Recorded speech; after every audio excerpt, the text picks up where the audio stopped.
normalize. You have a lot of different things you can do here. You can also ADSNR, so you can choose your attack time, you can choose release time of the sample, and a lot more.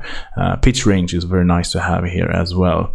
You can also automate all of these things here, so you can choose the pitch range to go to, let's say, to 12, which is an octave, and then you can automate the pitch, let's say from here to here, and you will have 2 octaves that you can pitch up, for instance. So you can create a riser by that.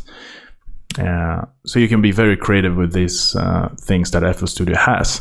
You can also choose the root node. So here you have the root node set to C5, but you can click, let's say, right click here, and you can also choose the zone here. So you can choose how many keys you want the sound to be affecting. So I can now only play from C3 to, let's say, B7 here, as I chose.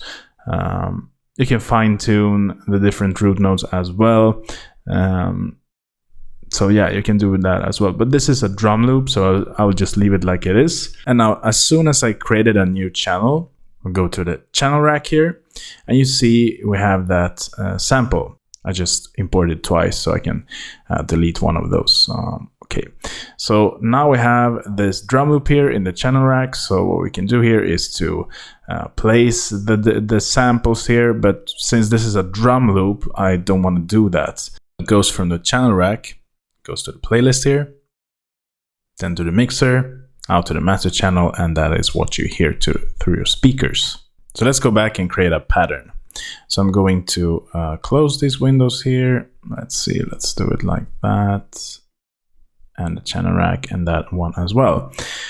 Let's go to the channel rack, and I also want the playlist to be like this. So as you can see, as soon as I put the playlist, the channel rack disappears in the background. So I have to click to get back to it, and as soon as I work with something in the playlist, it disappears. So what we can do by that is to go to this drop down menu in the channel rack and just choose detached, like this, and now it will stay here, so I don't have to worry about this disappearing all the time. Otherwise, you can just click here to make it disappear and to make it go back. All right, so let's import a sound that we want to have in our project. So every time we load up FL Studio with a new project, you will always get the kick, clap, hat, and snare loaded up as per default. So what we can do here is to go to packs. Let's say here we have different sounds that comes with FL Studio, and I want some drums. So let's say I want a kick drum here. I can click to preview them like that. So let's say that we want 808 kick, and just take from here and drag it onto this space here. That will create a new channel for us with this sample loaded up. Some different instruments. So let's say we want an instrument here. I want a guitar, let's say a classical acoustic guitar, and I can just choose one of these and just drag them in like that as well. So if I click on one of these instruments here, or these samples that we have in this project, we get this little window that I talked about briefly previously, and this is the wrapper, as they call it in FL Studio. I can preview the sound by clicking here, as you can hear, and yeah, as I showed before, we can do different stuff, ADSNR and stuff.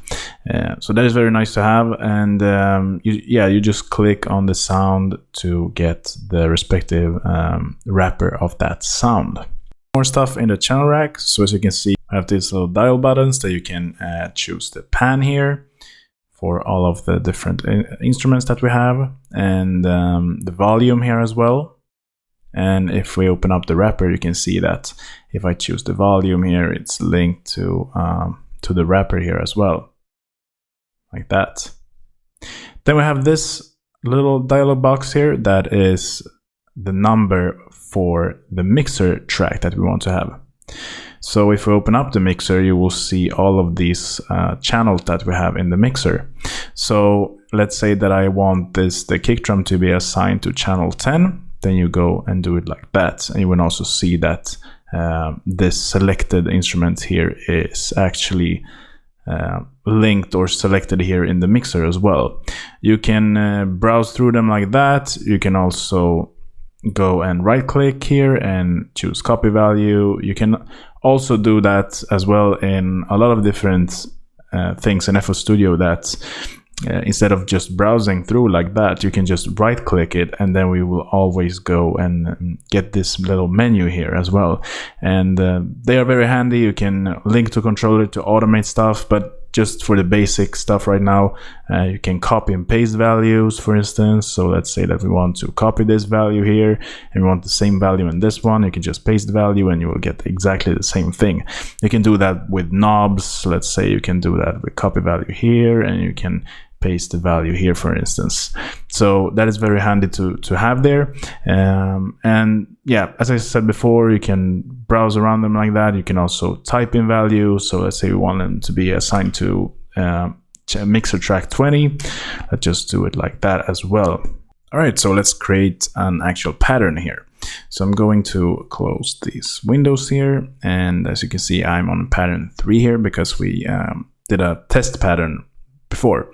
But let's go to the plus sign here, and we have the pattern 2 name. So let's create our first track. I'm going to do a kick drum here. I'm going to choose a color, so let's choose that color for now, and just confirm that.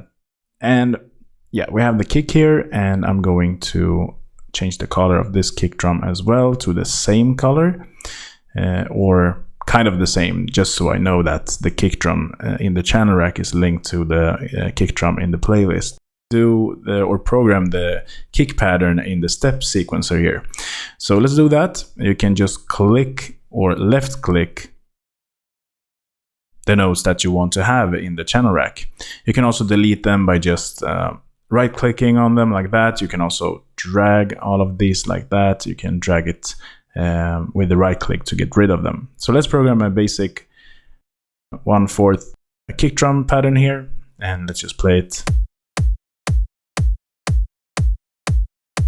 And there is our pattern. So now we have a pattern here, and you can drag it out to the playlist like that, and you can listen to the arrangement with this pattern here.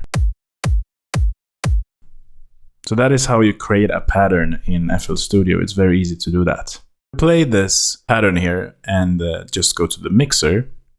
You will see that since we chose this kick drum sample to be linked to the channel track 20 here in the mixer, you will see that the audio output will come out through the mixer track number 20.